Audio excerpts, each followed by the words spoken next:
بہرحال یہ قافلہ ہوتا ہوتا مدینہ پہنچا. اس سے پہلے راستے میں عبداللہ بن ابی کا بیٹا ہے عبداللہ، دونوں کا نام، باپ کا نام عبداللہ، بیٹے کا نام، اور یہ بیٹا بڑا مخلص مسلمان ہے. اسے اندازہ ہے اپنے باپ کے بارے میں. جب یہ گفتگو ہو رہی تھی حضرت عمر وہاں تھے. انہوں نے کہا کہ اللہ کے رسول اگر اس نے ایسی بات کہی ہے تو مجھے حکم دیے میں گردن اڑا دوں، یہ منافق ہے. نبی صلی اللہ علیہ وسلم نے فرمایا کہ نہیں، چھوڑ دو اسے، اب بات تو پھیلے گی پورے قافلے کے اندر. تو بیٹا نبی کریم صلی اللہ علیہ وسلم کی خدمت میں حاضر ہوا اور کہا کہ عرض کیا کہ اللہ کے رسول میں نے سنا ہے کہ آپ میرے باپ کو قتل کرانا چاہتے ہیں، اگر ایسی بات ہے تو مجھے حکم دیجیے. مدینے کے سارے لوگ جانتے ہیں کہ مجھ سے بڑھ کر اپنے باپ کا فرما بردار دوسرا کوئی بیٹا مدینے میں نہیں. کسی کا بیٹا اتنا فرما بردار نہیں جتنا میں ہوں. مجھے حکم دیجیے، میں اپنے باپ کا سر کاٹ کے آپ کے قدموں میں ڈال دوں. لیکن یہ مت کیجیے کہ کسی اور کو حکم دیں تو پھر میں اپنے باپ کے قاتل کو اپنی نظروں کے سامنے چلتا ہوا دیکھوں تو پھر مجھ سے کوئی غلطی ہو جائے، میں مسلمان، میں شاید اس کا قتل کروں. نبی صلی اللہ علیہ وسلم نے مسکرا کر فرمایا کہ عبداللہ کس نے کہا تمہارے والد کو قتل کرانا چاہتے ہیں، ہمارا ایسا کوئی ارادہ نہیں. انہیں یقین آ گیا کہ رسول اللہ صلی اللہ علیہ وسلم جب فرما رہے تو فرما ٹھیک ہے. اب یہ قافلہ، فوجی قافلہ مدینہ پہنچا. مدینے کے دروازے پر ایک نوجوان ننگی تلوار لے کر کھڑا ہے، ایک ایک آدمی کو اندر جانے دے رہا ہے. جب عبداللہ بن ابی کی باری آئی تو اس نوجوان نے کہا کہ ٹھہر جاؤ، آپ نے کیا کہا تھا؟ مدینہ پہنچ کر عزت والا ذلیل کو باہر نکالے گا تو جان لیجئے آپ عزت والا اللہ ہے، اللہ کے رسول ہیں اور مومنین ہیں. آپ اس وقت تک اندر نہیں جا سکتے مدینے کے جب تک کہ رسول اللہ صلی اللہ علیہ وسلم آپ کو اجازت نہ دیں. اور آپ کو جان کر تعجب ہوگا یہ روکنے والا عبداللہ بن ابی کا اپنا بیٹا ہے، حضرت عبداللہ رضی اللہ تعالی عنہ. باپ رئیس المنافقین بن کے مرا اور بیٹا انتہائی مخلص مسلم. جب اب وہ عبداللہ بن ابی واویلا کر رہا ہے، عبداللہ بن ابی ابی سلول اس کا پورا نام، وہ واویلا کر رہا ہے لوگوں دیکھو میرا بیٹا مجھے روک رہا ہے. یہ اطلاع جب نبی کریم صلی اللہ علیہ وسلم تک پہنچی تو نبی صلی اللہ علیہ وسلم نے حضرت عمر کی طرف دیکھ کر مسکرا کر فرمایا کہ عمر کیا کہتے ہو، آپ تو جوش میں اسے قتل کرنے والے تھے. قتل کرتے تو کیا ہوتا؟ منافقت ایک دل کی کیفیت ہے، لوگوں میں کیسے بتاتی ہے منافق ہے. عبداللہ بن ابی ان لوگوں میں تھا جو جمعہ کے دن سب سے پہلے آ کر مسجد میں بیٹھتے تھے اور رسول اللہ صلی اللہ علیہ وسلم ممبر پر جیسے کھڑے رہتے خطبہ دینا شروع کرنے سے پہلے یہ کھڑے رہ جاتا اور لوگوں سے شروع میں کہتا کہ بھئی لوگوں یہ اللہ کے رسول ہیں، توجہ سے ان کے خطبے کو سنو. شروع میں تو لوگوں نے سمجھا کہ اخلاص کا مظاہرہ کر رہا ہے، لیکن بعد میں جب اس کے حرکتوں سے پتہ چلا تو لوگوں نے اس کا جبہ پکڑ کے کھینچ کے بڑھانے کا. سب کو معلوم ہے اللہ کے رسول ہیں اور یہاں سب توجہ سے سننے والے ہیں، بیٹھ جاؤ. اب یہ کھسیا نہ ہو کے بیٹھ جانے لگا. منافقت کا بھانڈا دیر یا سویر پھوٹ جاتا ہے. آدمی بہت لمبے عرصے تک اپنی منافقت کو چھپا نہیں سکتا. آپ کے ہمارے اطراف میں بھی رہتے ہیں جو صرف لفاظی کر کے کھیل کرتے ہیں. ایسے لوگوں کو آزمانا ہو تو کبھی پریکٹیکل موقع آنے دیجیے تو آپ کو پتہ چل جائے گا ان کے قول و فعل میں کتنا بڑا تضاد ہوتا ہے. نبی صلی اللہ علیہ وسلم نے حکم بھیجا کہ جاؤ عبداللہ سے کہو اپنے والد کو اندر داخل ہونے دیں. آگے واپس. اب نبی کریم صلی اللہ علیہ وسلم کی 6 ازواج مطہرات ہیں. اعتراض 5ویں پر ہوا تھا، 6ٹھی پر نہیں ہوا. کیوں نہیں ہوا؟ اس لیے کہ خصوصی حکم نازل ہو چکا ہے. اچھا، مدینہ پہنچنے کے بعد ایک افواہ بڑی تیزی سے گردش کر رہی ہے. منافقین تو پھیلا ہی رہے ہیں، 3 مخلص مسلمان اس میں شامل ہو جن میں سے ایک بدری صحابی، 2 مرد ہیں، 1 خاتون ہے. خاتون حضرت زینب بنت جہش کی حقیقی بہن حمنہ بنت جہش ہیں، اور مردوں میں شاعر اسلام حسین بن ثابت اور حضرت ابو بکر کے بھانجے سالی کے بیٹے حضرت مصطح۔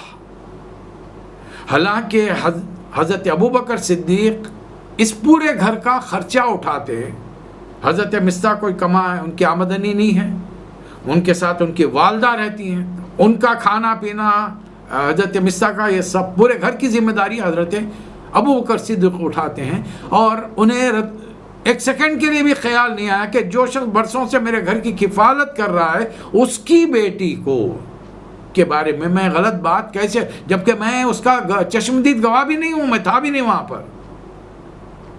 بات سنی، بات پھیلانا شروع کر دی۔ دوسرا، انہیں یہ خیال بھی نہیں آیا کہ یہ رسول اللہ صلی اللہ علیہ وسلم کی زوجہ ہیں۔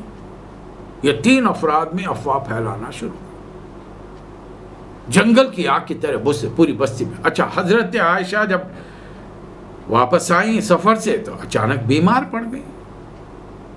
1 دن 2 دن 3 دن گزرے، آپ نے دیکھا کہ اس سے پہلے طبیعت ناساز ہو تو نبی کریم صلی اللہ علیہ وسلم بہت ہی توجہ سے تیمارداری کرتے، مزاج پوچھتے۔ اس بار ذرا مزاج میں کچھ لاپرواہی نظر آ رہی۔ باہر سے آتے ہیں، حجرے میں داخل ہوتے ہیں، کھڑے کھڑے پوچھ لیتے ہیں کیسی ہو تم، جی چلے جاتے ہیں۔ اب وہ پہلے جیسا رویہ ہی نہیں تھا۔ 1 2 3 دن آپ نے حضرت عائشہ نے دیکھا اور پھر اپنے طور پہ محسوس کیا کہ اگر میری تیمارداری نہیں ہو اور یہ رویہ ہو تو میں تو اور بیمار پڑ جاؤں گی۔ رسول اللہ صلی اللہ علیہ وسلم سے کہا کہ میں ابا کے پاس جا رہی ہوں، نکل کر آ گئے۔ 1 ہفتہ 2 ہفتے 3 ہفتے گزر گئے۔ اس بیچ میں معاملہ اتنا بڑا، افواہ اتنی پھیلی۔ یہ منافقین کی چال ہوتی ہے، جب وہ طاقت کے اعتبار سے کمزور پاتے ہیں تو اخلاقی اعتبار سے خاندان کی باتوں کو، مختلف چیزوں کو اچھال کر کیریکٹر اساسینیشن کرتے ہیں، کردار کشی کرتے ہیں۔ اب جس خاتون کے بارے میں ذکر ہو رہا ہے تو وہ تو نبی کی بیوی ہیں ایک طرف، دوسری جانب نبی کے رائٹ ہینڈ کی بیٹی ہیں۔ اب دونوں کی ذہنی کیفیت کا کیا حال ہوگا اندازہ کیجیے۔ نبی صلی اللہ علیہ وسلم پریشان ہیں۔ آخرکار ایک دن آپ نے خطبہ دے دیا، کوئی ہے جو مجھے بچائے اس شخص سے جو میری عزت کے در پہ ہے۔ وہ جن کا نام لے رہے ہیں وہ شخص صفوان بن معطل رضی اللہ عنہ، وہ تو میرے کبھی گھر آیا ہی نہیں، اور میں نے آج تک اپنی بیوی میں کوئی خاص بات دیکھی نہیں۔ اب اس موقع پر روایات میں کچھ آتا ہے کہ ایک نام ہے اسید بن حضیر، ایک کچھ اور دوسرا نام ہے، ایک نام آتا ہے حضرت سعد بن معاذ، جبکہ حضرت سعد بن معاذ کا انتقال ہو چکا ہے۔ غزوہ بنو قریظہ کے بعد میں وہ زخم جو انہیں خندق کے دوران لگا تھا وہ ایک دم زخم پھٹ گیا، خون بہہ نکلا اور آپ اللہ کو پیارے ہو گئے۔ میں سنا چکا ہوں رسول اللہ صلی اللہ علیہ وسلم کا وہ قول مبارک کہ آج سعد بن معاذ کی موت سے اللہ کا عرش ہل گیا۔ اب یہ نام اتنے کامن ہے کہ ایک اوس کے سردار کا نام سعد بن معاذ، خزرج کے سردار کا نام سعد بن عبادہ، سعد رسول اللہ صلی اللہ علیہ وسلم کے ماموں کا نام سعد بن ابی وقاص۔ اس زمانے میں بہت کامن نام تھے، روایات میں آگا۔ اب لوگ روایات کو پورا کرنے کے لیے واقعات کو آگے پیچھے کر رہے ہیں، جبکہ قرآنی دلیلیں ہمارے ہاں موجود ہیں۔ سورہ احزاب میں اللہ تعالیٰ نے خالصۃ لک، یہ جو 5ویں بیسویں آپ کر کے لائیں، یہ خصوصی اجازت آپ کو اللہ نے دی ہے، ورنہ مومنین کے لیے کیا احکام جاری کیے ایک ہی آیت میں بتائیے، ان کو ہم پہلے بتا چکے ہیں سورہ نساء کے اندر۔ مثنیٰ ثلاثہ رباع، میکزیمم ایک وقت میں ایک مسلمان کی 4 بیویاں ہو سکتی، بس آپ کے لیے خصوصی اجازت ہے۔ تو 5واں نکاح ہو گیا۔ اچھا، اس وقت بھی بڑا ہنگامہ ہوا تو اللہ تعالیٰ نے ایک حکم دیا تھا کہ اب عورتیں پردہ کریں۔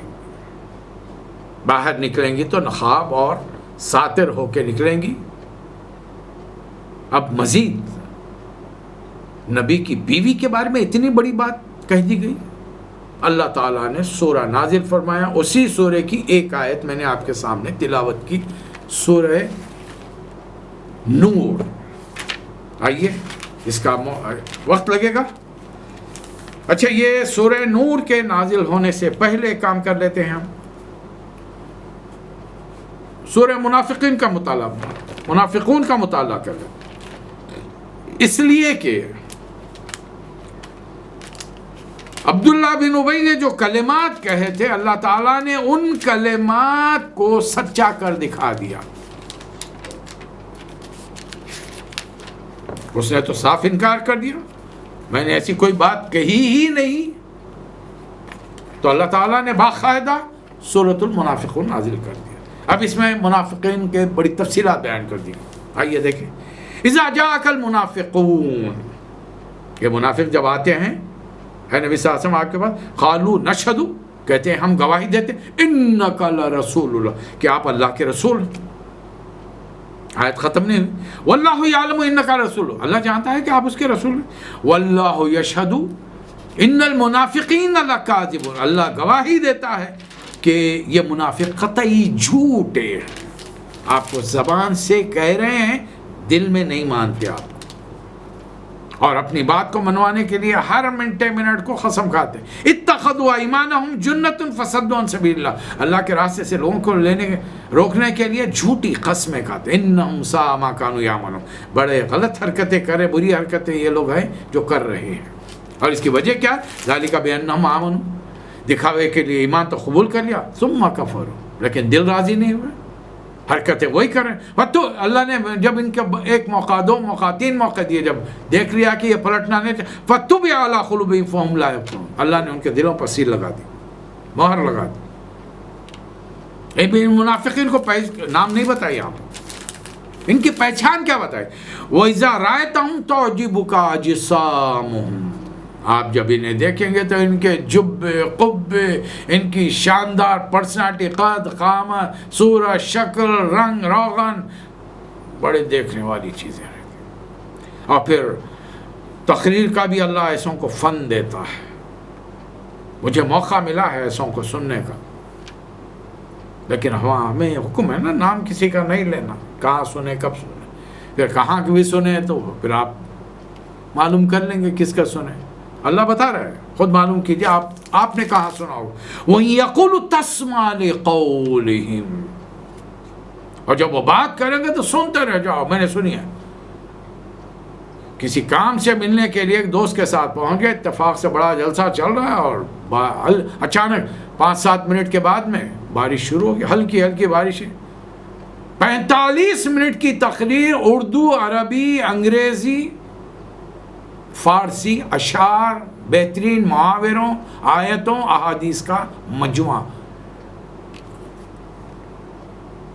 تقریر بڑی شاندار تھی، لیکن سننے والے واہ واہ کرتے رہے، اور کسی ایک کو روک کے پوچھ لیجئے بھئی کیا آج کی تقریر سے کیا سبق حاصل کیا، تو کہے گا کہ سبق اس میں بھی یہ بھی کچھ ہوتا ہے کیا؟ تقریر بڑی شاندار تھی، کیا فلوئنسی تھی، کیا روانی تھی الفاظ کی، اشعار محل برجستہ اشعار، انگریزی کے مقولے، عربی کے محاورے، احادیث، آیتیں، ایک ایک چیز۔ وَيَقُولُ تَسْمَعْ لِقَوْلِهِمْ، لیکن حقیقت میں یہ کیسے ہوتے ہیں؟ کَأَنَّهُمْ خُشُبٌ مُّسَنَّدَةٌ، یہ لکڑی کے وہ ٹکڑے ہیں، بیکار لکڑی ہے جو استعمال میں نہیں آتی، اور کارپینٹرز بڑائی انہیں دیوار سے لگا کے رکھ دیتا ہے، یہ کام میں نہیں آتی، کام کی ہوگی، کھڑکی بنائے گا، ٹیبل بنائے گا، چیئر بنائے گا، دروازے بنائے گا، کام کی چیزیں بنائے گا نا۔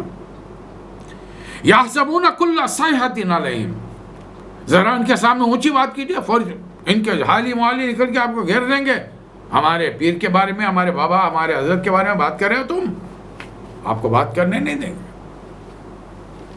ہم العدو، یہ دشمن ہے، فاحذرہم، ان سے بچ کے رہو، قاتلہم اللہ انا یؤفکون، اللہ کی مار یہ کدھر الٹائے پھرائے جا رہے ہیں۔ اور یہ لوگوں کا حال کیا ہے؟ ان سے جب کہا جاتا ہے کہ آؤ اللہ کے رسول کے پاس، تمہارے لیے اللہ کے رسول استغفار کریں،